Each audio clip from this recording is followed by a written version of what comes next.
Tracy Island, time traveling diamond, could a sheep heartaches come to find you for in some velvet morning, years too late. She's a silver lining, Lone Ranger riding through an open space in my mind. All right.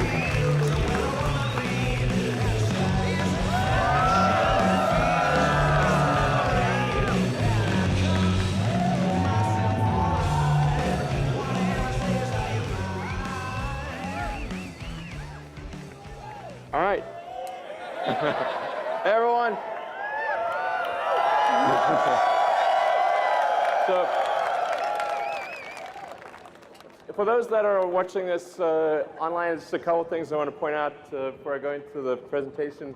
The projector that is producing that image is powered by a Model S. There are no wires. So that is a projector on a Model S with the energy coming from the battery pack, and that is what's producing that image.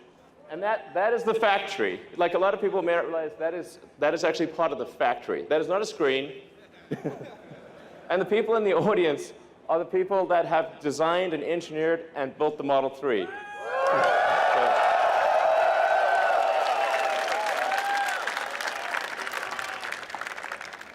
All right, so let's talk about what goes into making the Model 3. It starts off with design. So congratulations to the design team. You've done a phenomenal job. I've enjoyed working with you every week. You guys are amazing. Nice work.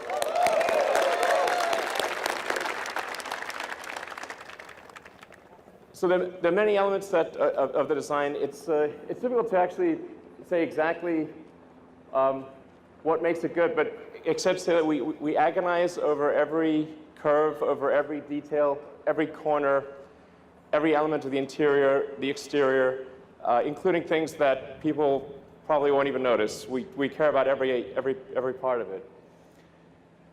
We aimed for something that was a very simple, clean design, because I think in the future, well, really, future being now, that the cars will be increasingly autonomous. So you won't really need to look at an instrument panel all that often. You'll be able to do whatever you want. You'll be able to watch a movie, talk to friends, go to sleep. Every Tesla being produced right now, the Model 3, the Model S, the Model X has all of the hardware necessary for full autonomy. And I think a lot of people still don't realize that. It's got the 8 cameras, it's got 12 ultrasonic sonar, it's got the forward radar, and it's got over 10 teraops of computing capability. Let's go more into the interior. So one of the challenges with the car was, since it is smaller than a Model S, how do we make a car that is smaller on the outside, bigger on the inside? So we took an idea from the Model X, which was the canopy screen that makes you feel like if you're in a Model X, makes you feel like you're flying a helicopter. It really has this amazing feel. And we turned that around, put that on the rear of the Model 3 so that you could still have a great deal of rear headroom and have this amazing view while being in a smaller car. It's actually one of the toughest design challenges of making the Model 3. And then in terms of engineering the car, we had to engineer it to be a lot easier to build.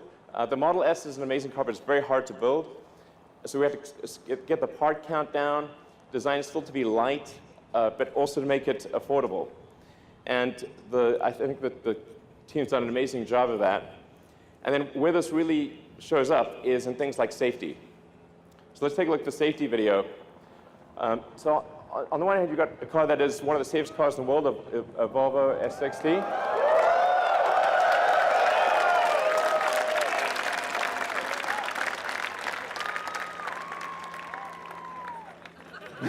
Yeah.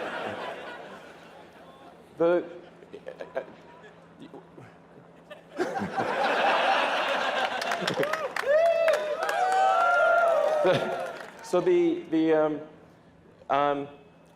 are a lot of cars that say they are 5-star, and they are sort of 5-star. That's not a scientific metric, but even though they are something like the Volvo, great car, by normal standards, very safe. The Volvo is arguably the second safest car in the world. But I think it is obvious which car you would prefer to be in an accident. So the first and foremost for the engineering of the car was safety. Then, in terms of production, the thing that's going to be the major challenge for us over the next 6 to 9 months is how do we build a huge number of cars. I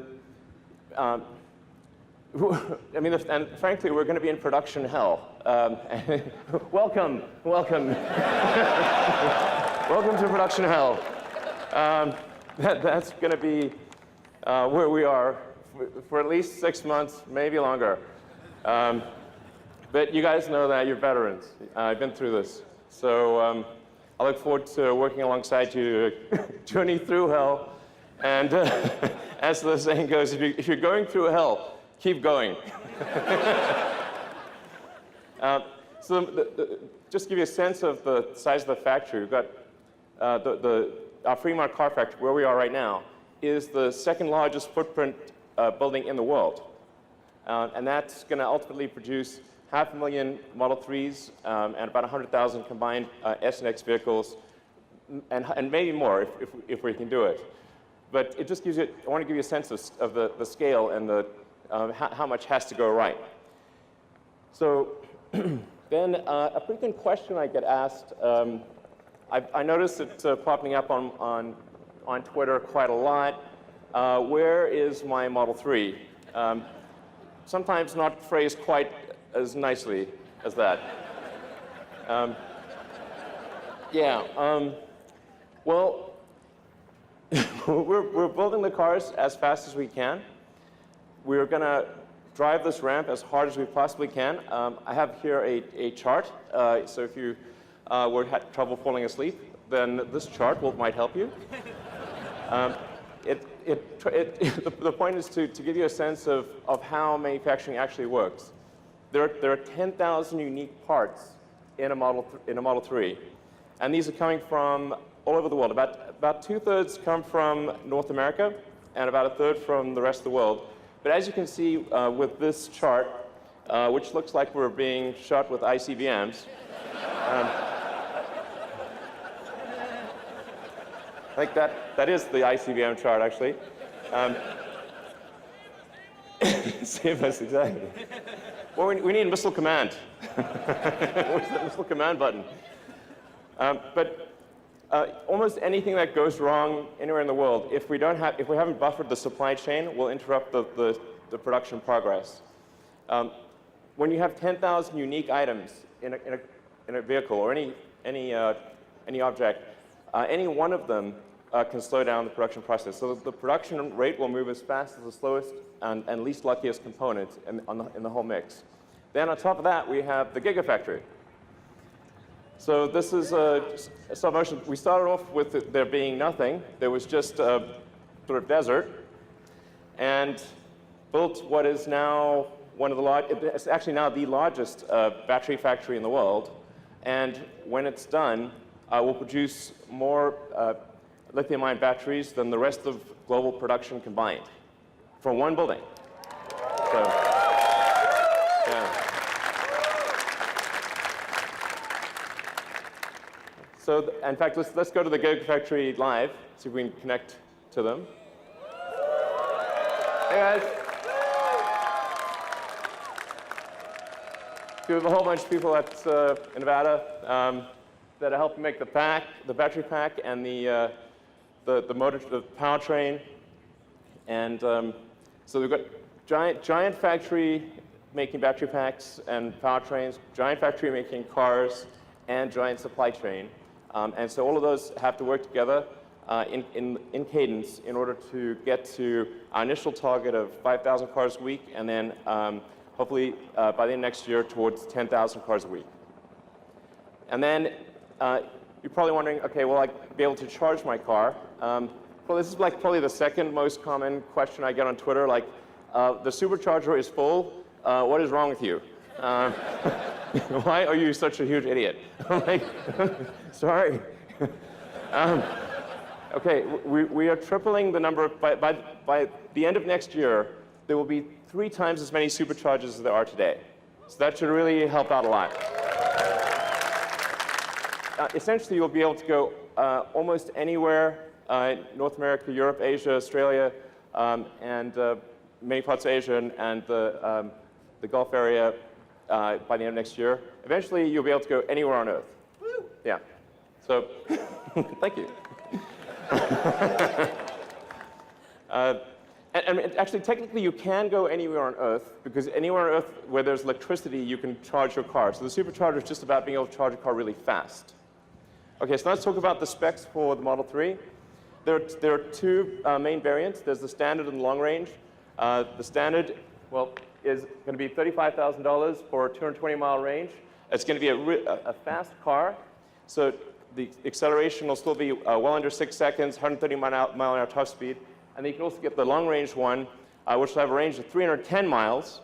Yeah.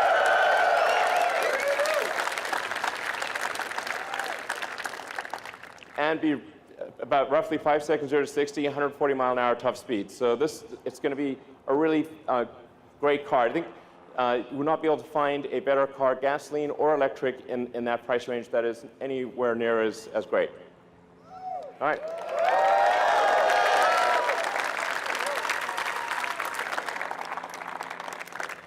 So let's hand over some cars. We have the first 30 production cars here being charged right now, right there.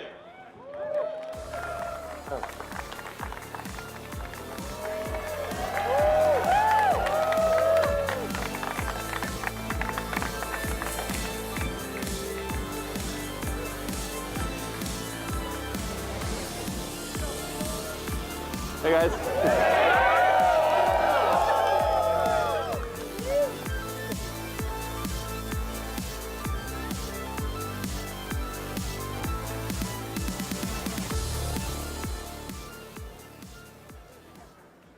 All right, so, hey guys. Those are actual owners getting actual production cars. Hey.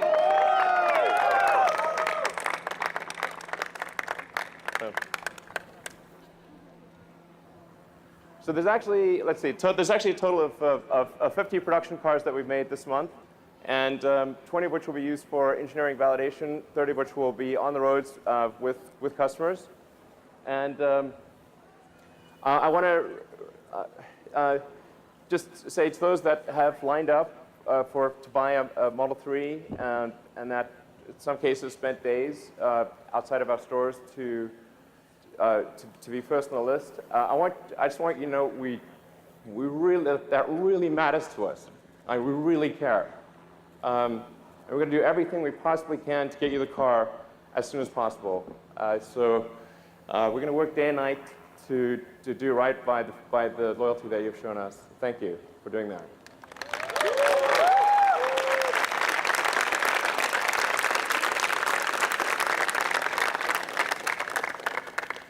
And then just a reminder, we've got now 3 cars in production.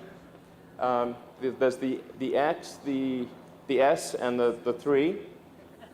Those letters can be combined however you'd like. To give you a sense, if you order a Model 3 now, you'll probably get it towards the end of next year. But because the S and the X are in production, if you order them now, you can get them in about 1 or 2 months.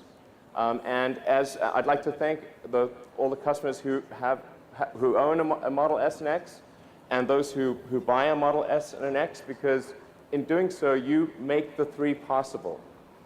The money that we make with an S and X all goes into building a Model 3. So thank you for doing that.